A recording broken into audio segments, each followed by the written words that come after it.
أنا عندي 58 سنة ودفعت 30 سنة من عمري عشان أتعلم 12 درس. النهاردة هديك الفاتورة قبل ما تدفعها. 20 دقيقة من وقتك ممكن توفر عليك 20 سنة من نفس الغلطات. ده مش وعد، ده حساب. خليني أقول لك حاجة واحدة بس عشان تبقى عارف إيه اللي مستنيك. أكبر غلطة عملتها في العشرينات ما كانتش في الشغل ولا في الفلوس ولا حتى في القرارات الكبيرة، كانت إني حبيت الشخص الغلط. واحدة جرحتني جرح أخد مني سنين عشان يقفل. أنا اتولدت في اسكندرية، رحت مدرسة معروفة وشهيرة فيكتوريا كوليدج. والدي الله يرحمه كان عنده شغل في مجال الريتيل والمطاعم، بيت مستقر والحمد لله وما فيهوش مشاكل.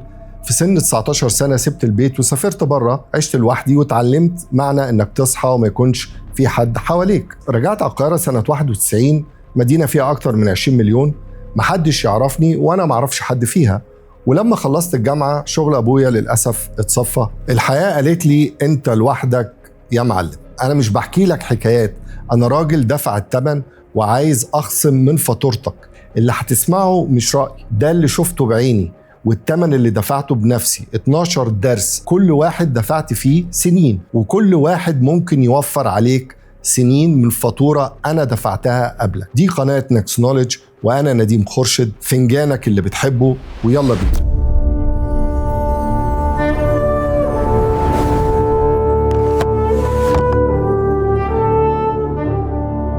أنا بمارس الرياضة من وأنا عندي 10 سنين أو أقل من غير انقطاع، تقريبا 48 سنة. والكلام ده مش عشان الشكل ولا العضلات بس.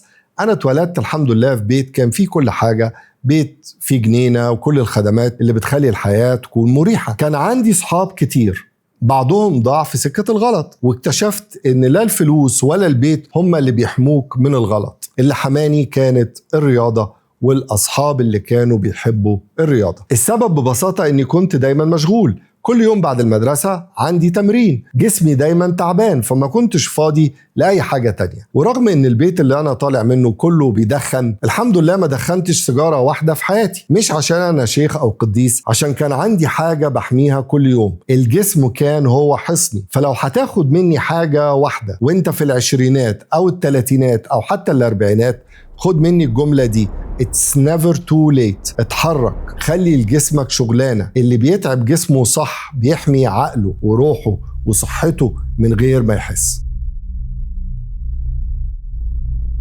الحب بيجي معاه شنطة محترمة وتقيلة. أنا مش بقولك ما تحبش، الحب شيء جميل ويمكن هو يكون معنى الحياة، بس اللي اتعلمته إن كل مرة فتحت فيها قلبي بسرعة وعلى البلاطة، المشاكل كانت بتدخل أسرع من أي حاجة تانية. كل مرة استعجلت فيها دفعت تمن السرعة دي. الحب مش بيجي لوحده، الحب جاي ومعاه شنطة تقيلة زي شنطة السفر الكبيرة، فيها مسؤولية، فيها وجع، وفيها آثار جانبية كتير محدش بيحذرك منها. أنا مش بقولك ما تشيلش الشنطة، بقولك اعرف انت شايل ايه قبل ما تشيله. حب بس وانت فاهم داخل على ايه.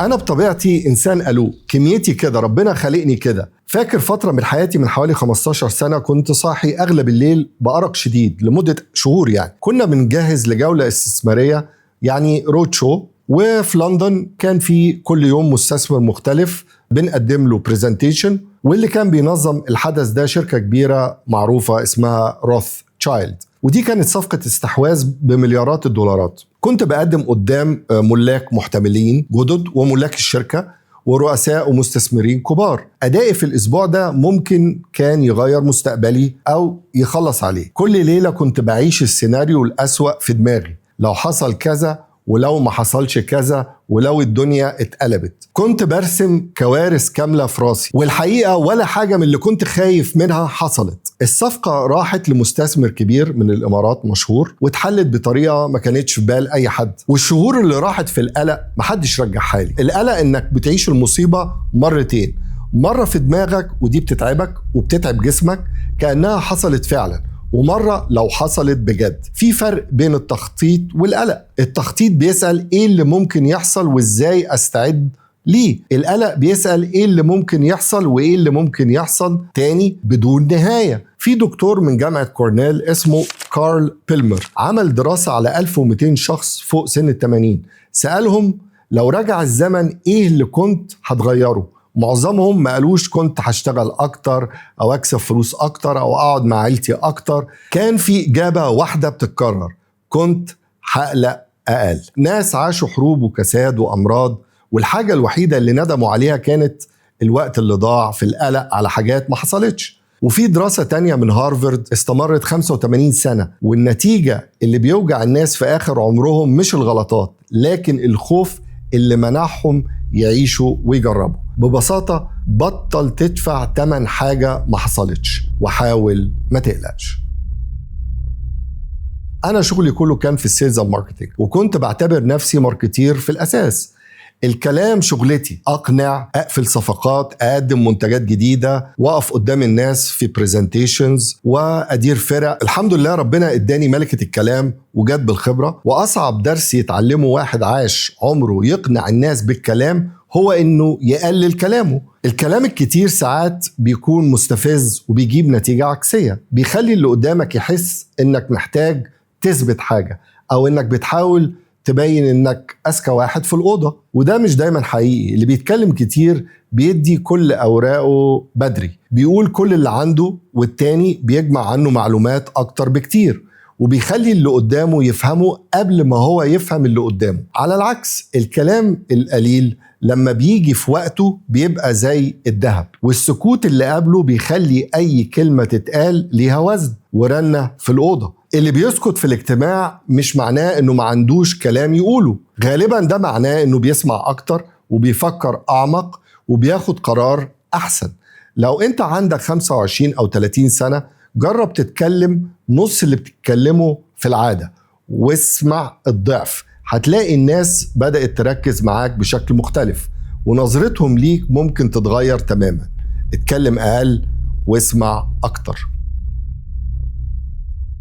حافظ على أصحاب الطفولة. من أقل من سنة رجعت علاقتي بأصحاب الطفولة بعد سنين طويلة. ناس كانوا قريبين جدا مني، نفس المدرسة، نفس المنطقة في اسكندرية، والمفاجأة إني اكتشفت إني كنت محروم من حاجة كبيرة جدا وأنا بعيد عنهم. دي الناس اللي مش بتعرف تمثل قدامهم، مش بتقدر تلبس شخصية مش شخصيتك. هم شافوك قبل ما تبقى اللي انت عليه دلوقتي، عارفينك وانت صغير، شافوا بيتك، شارعك، تفاصيل عمرك الأولى. لما قعدت معاهم تاني كأننا مكملين من نفس النقطة، بنفتكر حكايات من 40 و45 سنة ونضحك نفس الضحكة اللي كنا بنضحكها واحنا عيال. حاجات حصلت في المدرسة، في النادي، في الشارع. واحد فيهم لسه بيناديني بنفس الاسم القديم اللي كانوا بيندهولي بيه وانا صغير. حسيت ساعتها اني رجعت البيت تاني، رجعت لزمن الثمانينات والنسخة أقدم مني، وإزاي سنين كتير قوي ممكن تكون راحت من غير ما نقضيها مع الناس اللي بنحبهم. نفس الدراسة اللي اتكلمنا عليها في أول الحلقة من جامعة هارفارد اللي تابعت الناس لمدة 85 سنة طلعت بحاجة واحدة واضحة: السعادة والصحة وطول العمر مش مرتبطين بالفلوس ولا الشهرة ولا النجاح، لكن مرتبطين بالعلاقات الدافئة ووجود أصحاب حقيقيين وناس تحس معاهم بالأمان والانتماء. ده أهم عامل يخليك تعيش حياة طويلة وسعيدة. كلم صاحب قديم النهاردة، ما تستناش مناسبة، ما تقولش لما أفضى. الوقت اللي هيعدي مش هيرجع، واللحظات اللي بتضيع ما بتتعوضش. ثق أقل بس بوعي. أنا كنت نفسي أتعلم إني أثق أقل، مش عشان أبقى شخص قاسي، لكن لأن نفس القصة كانت بتتكرر، وكل مرة كانت بتتكرر كانت بتوجع أكتر. مش كل واحد بيعمل لك معروف بيكون صادق فعلا في وقفته، ومش كل واحد بيقول لك أنا معاك بيكون معاك بجد وقت الجد. الدرس ده مش معناه إنك تقفل على نفسك أو تبقى بارد أو تفقد الثقة تماما، لا. المعنى الحقيقي إن الثقة مش مفروض تبقى بالساهل، مش حاجة بتتوهب ببساطة. الثقة لازم تكتسب. Trust has to be earned. الناس تستحقها وتكسبها، مش تاخدها من غير اختبار ولا وقت ولا مواقف تثبت ده. واللي فهم. السفر مش فسحة، السفر تعليم. في يوم من الأيام في التسعينات كنت في المغرب وقاعد هناك كذا شهر. كنا بنجهز لبداية بيزنس للشركة اللي أنا كنت بشتغل فيها في الوقت ده. في الفترة دي كان معايا سواق تاكسي، بقى بينا تعامل شبه يومي، بيوصلني لما احتاج ونتكلم بالمصري شوية بالفرنش شوية. الراجل ده رغم بساطته قال حاجات لسه فاكرها لحد النهاردة. ومن أكتر المواقف اللي ما قدرتش أنساها إنه عزمني في بيته في منطقة شعبية في كازابلانكا. قعدت معاه ومع أسرته واتعاملت مع ناس في منتهى الكرم والبساطة. السفر علمني حاجة مهمة، إنك ساعات لازم تجرب تمشي من غير هدف واضح وتسيب نفسك تتوه. لما تمشي في مدينة بدل ما تكون راكب جوه عربية، هتشوف البلد بشكل مختلف، هتشوف التفاصيل الصغيرة اللي السايح العادي عمره ما بيشوفها. والكرم اللي شفته في السفر علمني إن الكرم مش مرتبط بالغنى، والإنسانية مش حكر على بلد ولا على حضارة. السفر خلاني أتواضع، وخلاني ما أقولش إن في ثقافة أفضل من ثقافة أو إن إحنا أحسن ناس. كل ثقافة وكل شعب حاطين بصمتهم بطابع مختلف. رحت دول كتيرة في قارات مختلفة، وكل بلد دخلتها اتعلمت حاجة. اتعلمت إن طريقتي في الحياة مش هي الطريقة الوحيدة، في ناس عايشة بشكل مختلف تماماً ومبسوطين. العالم أكبر بكتير من الفقاعة اللي الواحد بيتولد فيها. السفر مش بس فسحة، السفر تعليم بيكسر الصورة اللي في دماغك ويخليك تشوف الدنيا أوسع وأصدق. اطلع، شوف، امشي، قابل الناس وارجع تاني، هتلاقي نفسك اتغيرت من غير ما تحس.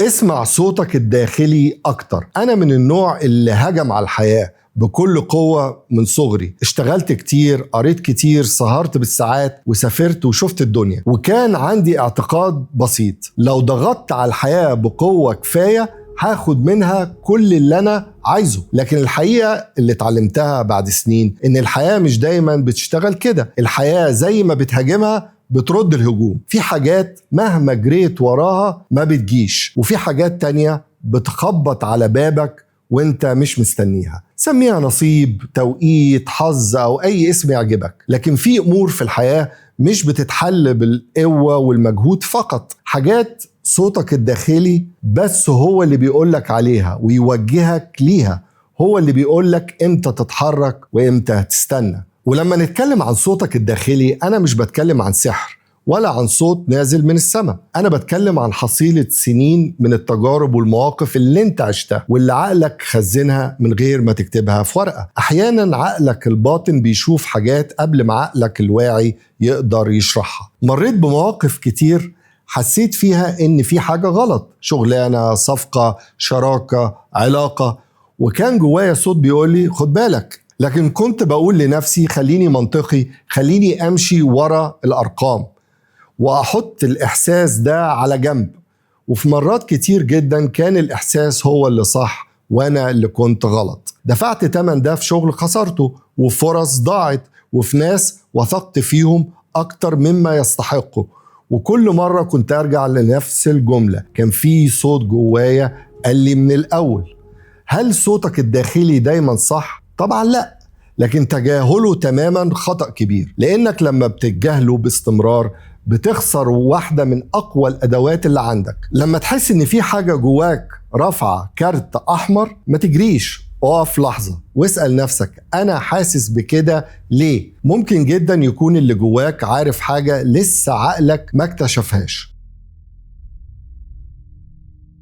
45 سنة قراءة وتعلم. أنا عندي شغف بالقراءة من وأنا صغير، من سن 10 سنين تقريبا. في ال20 سنة الأخيرة كنت تقريبا بخلص كتاب كل أسبوع، واللي ساعدني إني كنت بسمع كتب في العربية وأنا مزنوق في زحام القاهرة على الدائري. أنا قريت كتير مش عشان أعرف أكتر، لكن عشان أغلط أقل. بعد ما قريت وسمعت أكتر من 1000 كتاب في مجالات كتيرة، وكانت أكتر حاجة بتشدني هي التاريخ والحضارات وتاريخ الحروب والسير الذاتية والمذكرات. اتعلمت إن في حاجة محدش بيقولك عليها، القراءة لها فاتورة تانية، إنك بتفكر أكتر من اللازم. لما تعرف أكتر بتشوف أكتر وبتتخيل سيناريوهات وعواقب أكتر. أنا مش بقرأ عشان أهرب، أنا بقرأ عشان أعيش، كل كتاب هو حياة بتعيشها مع غيرك، بتدخل جوه دماغه وجوه شخصيته وبتشوف الدنيا من زاوية مختلفة. وأكبر حاجة اتعلمتها بالقراءة هي قراءة التاريخ.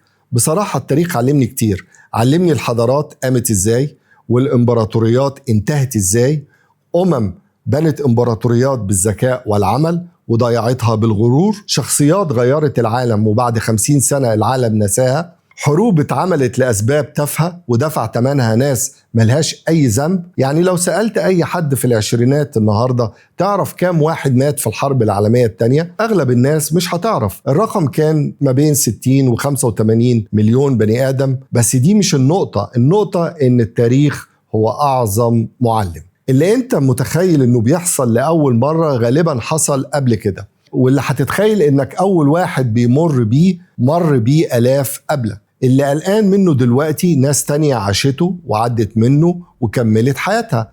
لما تقرأ عن أحداث حصلت من 200 سنة أو 500 سنة بتفهم إنك مش لوحدك وإن مفيش جديد تحت الشمس. اقرأ تاريخ مش عشان تحفظ تواريخ، اقرأ تاريخ عشان تشوف نفسك من بره. واللي بيقراه بيعرف إنه مش أول واحد ومش آخر واحد، وده لوحده بيخفف نص الحمل من على كتفه.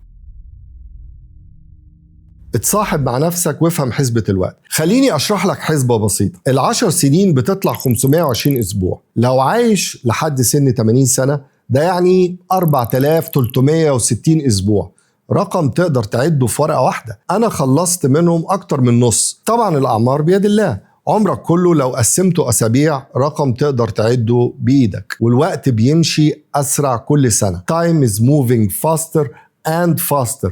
مع مرور الوقت بتحس إن كل حاجة حصلت امبارح.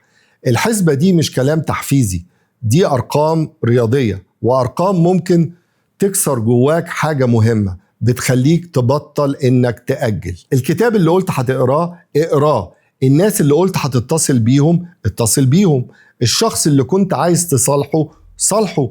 الوقت المناسب مش جاي، الوقت المناسب هو دلوقتي. Now is now. وأهم حاجة اتصاحب مع نفسك وافهمها. واللي بيهرب من نفسه بيفضل هربان طول عمره. اعرف ايه اللي بيوجعك فعلا، واعرف ايه اللي بتتمناه فعلا، عشان الشخص الوحيد اللي مش ممكن تهرب منه في الدنيا دي كلها هو نفسك.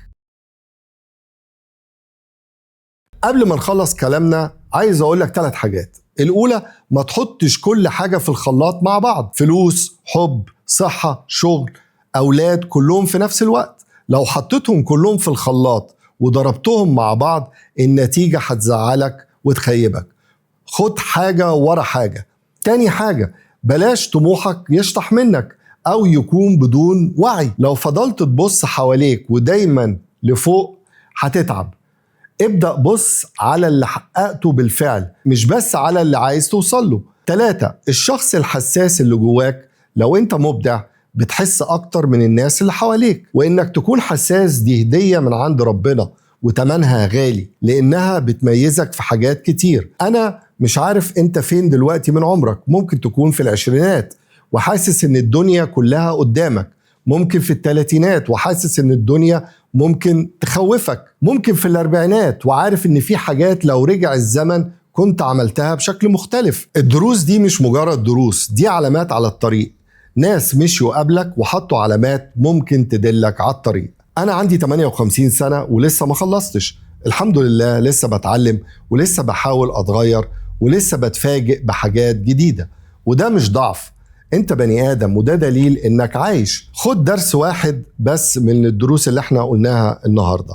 عيش بحاجة واحدة بصدق والباقي هيجي معاك. في سنة 1843 الفيلسوف الدنماركي سورين كيركجارد قال Life can only be understood backwards but it must be lived forwards. الحياة ما بتتفهمش غير وانت بترجع لورا، بس مفيش حل غير انك تعيشها قدام. لو الحلقة دي عجبتك اشترك في القناة او شاركها مع حد يهمك. ده كان جزء من اللي عشته. دي قناة نكست نوليدج وانا نديم خورشيد. شكرا على حسن الاستماع واشوفكم في الحلقة الجاية.